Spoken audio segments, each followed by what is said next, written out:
കാന്ത നമ്മുടെ DQവിന്റെ ഏറ്റവും പുതിയ സിനിമ. ഇതൊരു ബൈലിംഗ്വൽ സിനിമയാണ്. തമിഴിലും തെലുങ്കിലുമാണ് വരുന്നത്. ഓഫ് കോഴ്സ് DQ ഉള്ളതുകൊണ്ട് മലയാളത്തിൽ ഡബ് ചെയ്ത് വരുന്നതായിരിക്കും. പ്രൊഡ്യൂസേഴ്സ് എന്ന് പറയുന്നത് നമ്മുടെ റാണയും DQ കൂടെ ചേർന്നിട്ടാണ് ഇത് പ്രൊഡ്യൂസ് ചെയ്യുന്നത്. പിന്നെ ഒരാളും കൂടെ ഉണ്ട്. സോ അതിന്റെ ഒഫീഷ്യൽ ട്രെയിലർ വന്നിട്ടുണ്ട്. നമുക്ക് ആദ്യം ഇത് കാണാം. സമുദ്രക്കനിയുടെ സൗണ്ടിലാണ് തുടങ്ങുന്നത്.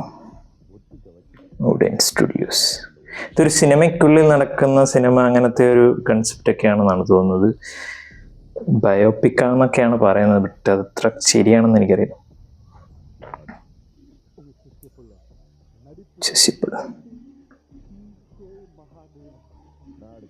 TK മഹാദേവൻ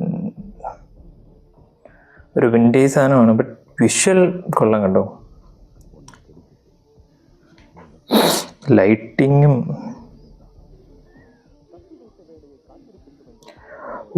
ഇതിന്റെ ഫസ്റ്റ് പോസ്റ്റർ ആട്ടെ ഒരു ബ്ലാക്ക് ക്യാമറയിലൊക്കെയാണ് പോസ്റ്റർ വന്നത്. അപ്പൊ ഞാൻ അതൊരു അങ്ങനെ സെറ്റപ്പ്. പക്ഷെ എനിക്ക് സിനിമയ്ക്കുള്ളിലെ സിനിമ ബ്ലാക്ക് ക്യാമറയിലാണെന്ന് തോന്നുന്നു.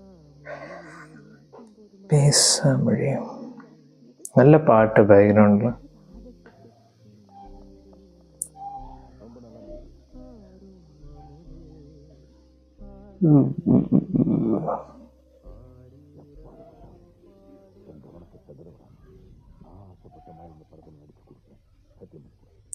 സത്യമണിക്കുളം ഗുരു.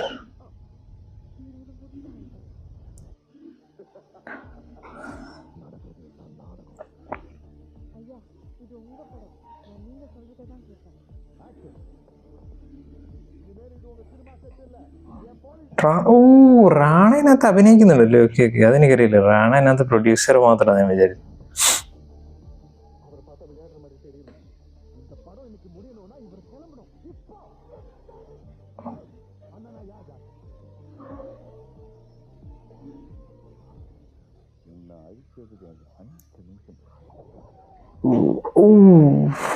കൊടൂര വില്ലൻ അല്ലെങ്കിൽ ഒരു വില്ലൻ ഉണ്ട് കേട്ടോ.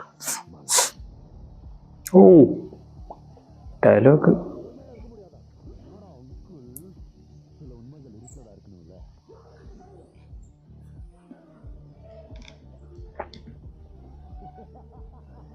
Dulquer Salman, Samuthirakani, Bhagyashree boss, Rana ദുഃഖപതി, kantha in Tamil.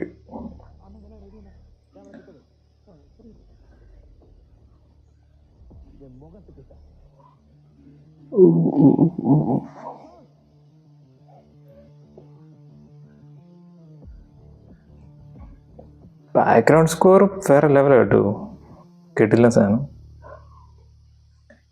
November 14th release ചെയ്യുന്നത്. ഇത് ആക്ച്വലി ഈ പടത്തിന്റെ ഏറ്റവും വലിയൊരു എക്സൈറ്റ്മെന്റ് എന്ന് പറയുന്നത്, DQവിനെ നമുക്ക് എപ്പോഴും അറിയാം. DQ ഒരു പാൻ ഇന്ത്യൻ സ്റ്റാർ ആണ്. ഡെഫിനറ്റ്ലി എല്ലാ ഭാഷകളിലും അഭിനയിക്കുന്ന ഒരാളാണ്. പക്ഷെ അദ്ദേഹത്തിന് സ്റ്റാർ എന്നൊരു ഇതാണ് നമ്മൾ കൊടുത്തിരിക്കുന്നത്. അധികം ആരും പറയാത്തൊരു കാര്യമാണ് DQ എന്ന് പറയുന്ന ഒരു നടന്റെ ഒരു ഇവോൾവ് ചെയ്തിരിക്കുന്ന വിധം. അതിപ്പം എനിക്ക് പെട്ടെന്നൊരു ഇതായിട്ട് പറയുകയാണെങ്കിൽ, ചുപ്പ് എന്ന് പറയുന്നൊരു ഹിന്ദി സിനിമയുണ്ട്. അത് കൊമേഴ്ഷ്യലി ജയിച്ചാണോന്നൊന്നും എനിക്കറിയില്ല. പക്ഷെ അതിനകത്തൊക്കെയുള്ള അദ്ദേഹത്തിന്റെ പെർഫോമൻസ് എന്ന് പറയുന്നത്, ആസ് ആൻ ആക്ടർ അദ്ദേഹം എത്രത്തോളം മാറിയിട്ടുള്ളതിന് ഏറ്റവും വലിയ ഉദാഹരണങ്ങളൊന്നാണ്. ഈ ഒരു സിനിമയും എനിക്ക് തോന്നുന്നത് DQ എന്ന് പറയുന്ന സ്റ്റാറിലുപരി DQ എന്ന് പറയുന്ന നടന്റെ ഒരു ഇവോൾവ്മെന്റ്, അല്ലെങ്കിൽ അങ്ങനെ ഒരു രീതിയിൽ കാണാനാണ്.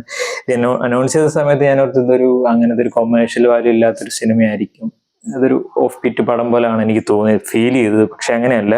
പിന്നെ അതുപോലെ ഇതൊരു ബ്ലാക്ക് ആൻഡ് വൈറ്റിൽ കണ്ടപ്പോൾ അതിന് എൻ്റെ ഒരു ഭ്രമയോഗം പോലൊക്കെ ഒരു ബ്ലാക്ക് ആൻഡ് വൈറ്റ് സെറ്റപ്പിലായിരിക്കുന്നു. പക്ഷെ ബ്ലാക്ക് ആൻഡ് വൈറ്റ് വരുന്നത് സിനിമയ്ക്കുള്ളിൽ വരുന്ന സിനിമ ആ ഒരു ഇതാണ്. പിന്നെ ഒരു എക്സൈറ്റ്മെന്റ് ആണ്. അതായത് സിനിമയ്ക്കകത്ത് സിനിമയിൽ അഭിനയിക്കുന്ന, ആ സിനിമയ്ക്കകത്തുള്ള സിനിമയിൽ അഭിനയിക്കുമ്പോൾ അവർ ആക്ട് ചെയ്യുന്ന രീതിയും റിയൽ ആ സിനിമയ്ക്കല്ലാത്ത അതിനകത്തുള്ള ലൈഫിൽ അതിനകത്ത് കാണിക്കുമ്പോൾ ഒരു വേറെ രീതിയിലാണ്. അപ്പൊ ആ രണ്ട് ഷെയ്ഡൊക്കെ ഇതിനകത്ത് വളരെ എവിഡന്റ് ആയിട്ട് നമുക്ക് കാണാൻ പറ്റും. ഒരു സിനിമയിൽ അഭിനയിക്കുന്ന രീതിയും, പക്ഷെ ഇതൊരു സിനിമയാണ്, പക്ഷെ അത് ലൈഫാണ്. അത് തമ്മിലുള്ളൊരു ഭയങ്കരമായിട്ടൊരു ചേഞ്ച് ഒക്കെ ഇതിനകത്ത് മനസ്സിലാകുന്നുണ്ട്. എസ്പെഷ്യലി ആ ഒരു DQവും ഭാഗ്യശ്രീയും കൂടെയുള്ള ആ ഒരു കോമ്പോയിലൊക്കെ അതെനിക്ക് ഭയങ്കര എക്സൈറ്റഡ് ആയിട്ട് തോന്നി. പിന്നെ നമ്മുടെ സമുദ്രക്കനി, ഓഫ് കോഴ്സ് എടുത്ത് പറയണം, അദ്ദേഹം കിഡിലൻ ആക്ടറാണ്. DQ സമുദ്രക്കനി ഒരു കോൺഫ്ലിക്റ്റും അവർ തമ്മിലുള്ള ഒരു പെർഫോമൻസ് ഒക്കെ എങ്ങനെയാണെന്ന് അറിയാൻ ഒരു എക്സൈറ്റഡ് ആണ്.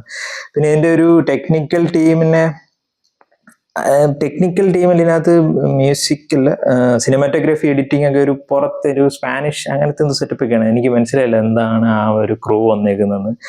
പിന്നെ മ്യൂസിക്, അതിൻ്റെ ബാക്ക്ഗ്രൗണ്ടിൽ പോകുന്നൊരു പാട്ടുണ്ട്, അത് കിടിലൻ പാട്ട്, എനിക്ക് ഭയങ്കരമായിട്ട് ഇഷ്ടപ്പെട്ട്. എന്താ പറയുക, അതിൻ്റെ ഒരു ടെക്നിക്കലി ബ്രില്യൻ്റ് ആയ ഒരു സിനിമയായിരിക്കും ഞാൻ എൻ്റെ മനസ്സ് പറയുന്ന. ഒരു നല്ല പെർഫോമൻസുകളുള്ള ഒരുപാട് ആളുകളുടെ പെർഫോമൻസുള്ള ഒരു സിനിമ. പിന്നെ DQവും നമ്മുടെ റാണയും കൂടെയാണ് പ്രൊഡ്യൂസ് ചെയ്യുന്നത്. റാണ ഇതിൽ അഭിനയിക്കുന്നുണ്ടെന്നുള്ള കാര്യം എനിക്കറിയില്ലായിരുന്നു. ബട്ട് ഭയങ്കര എക്സൈറ്റഡ് ആയിട്ടൊരു സിനിമയായി മാറി. ഇപ്പോൾ ഒരു ട്രെയിലർ ആയിക്കോട്ടെ, ഇച്ചിരി ലെങ്ത് കൂടിയ 3 മിനിറ്റ് ഉള്ള ഒരു ട്രെയിലറാണ്. പക്ഷേ എന്നാൽ അതിനകത്തുള്ള മെയിൻ പരിപാടികൾ നമുക്ക് ഒരു ക്യൂരിയോസിറ്റിയിൽ നിർത്തി ഒരു ത്രില്ലർ സ്വഭാവമുള്ള ഒരു പടമായിട്ടാണ് എനിക്ക് തോന്നിയിട്ടുള്ളത്. സിനിമയിലുണ്ടാകുന്ന ഇതും പിന്നെ ഇതൊരു പീരിയോഡിക് സിനിമയിലുപരി ഇത് ഞാൻ പീരിയോഡിക് സിനിമ എന്നാണ് ഞാൻ വിചാരിച്ചിട്ടുള്ളത്. പക്ഷെ ഇതൊരു ബയോപിക് എന്നൊക്കെയാണ് നമ്മുടെ വിക്കിപീഡിയയിൽ പറയുന്നത്. നമ്മുടെ ഒരു MK ത്യാഗരാജ ഭാഗവത് അദ്ദേഹത്തിന്റെ ജീവിതത്തിൽ നിന്ന് എടുത്തിരിക്കുന്ന ഒരു സിനിമയാണെന്നാണ്. ബട്ട് അതെനിക്ക് കറക്റ്റ് ആണോ എന്നറിയില്ല. പക്ഷെ ഈ ഒരു സിനിമ ഒരു നായകന്റെ കാര്യമൊക്കെ പറയാന്നുള്ളതുകൊണ്ട് ചാൻസ് ഉണ്ട്. അറിയാവുന്നവരുണ്ടെങ്കിൽ കമന്റ് ചെയ്യുക. ബട്ട് അങ്ങനെയാണെന്നാണ് തോന്നുന്നതും. വിക്കിയിൽ അങ്ങനെയാണ് പറയുന്നത്. സോ എല്ലാവരുടെയും ഒരു കളക്റ്റീവായിട്ടൊരു കിഡിലൻ ടെക്നിക്കലി ബ്രില്യൻ്റ് ആയിട്ടുള്ള നല്ലൊരു കഥയുള്ളൊരു സിനിമയാണ് ഞാൻ എക്സ്പെക്ട് ചെയ്യുന്നത്. എസ്പെഷ്യലി DQ എന്ന് പറയുന്ന ആസ് എ ആക്ടർ എങ്ങനെ എക്സ്പ്ലോർ ചെയ്യുന്നു എന്നുള്ളതാണ് ഏറ്റവും വലിയൊരു ഇതെന്ന് പറയുന്നത്. സോ എനിക്ക് ട്രെയിലർ ഭയങ്കരമായിട്ട് ഇഷ്ടപ്പെട്ടു. എന്താ പറയുക, നിങ്ങൾ ഈ ഒരു ട്രെയിലർ കണ്ടിട്ടുണ്ടെങ്കിൽ എൻ്റെ അഭിപ്രായം പറയാം.